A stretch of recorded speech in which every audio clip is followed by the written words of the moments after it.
Hi అండి, welcome to Dhanvin Sai channel. ఎలా ఉన్నారు? మీరు చూస్తున్నారు కదా ఈ గుడి.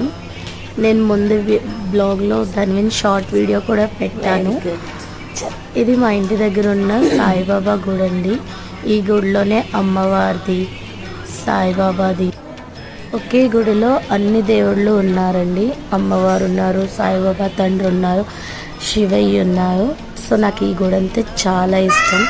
చిన్నోడంతా మేము ఇక్కడే తిరిగాం కాబట్టి ఈ గుడి నాకు చాలా ఇష్టం. ధన్వినికి కూడా చాలా నచ్చింది, చాలా ఆడుకున్నాడు ఈ గుడిలో అండి. ధన్విన్ అయితే రానని అస్సలు రావట్లేదండి మాతో. నేనే తన్ని ఫోర్స్ఫుల్గా తెచ్చేసాను. టైం అయిపోతుందని మేము వచ్చి చాలా టైం అయింది. ఇక్కడ చాలా టైం కూర్చున్నాము. తను ఆడుకుంటుంటే ఇంకా కొంచెం టైం స్పెండ్ చేసాము.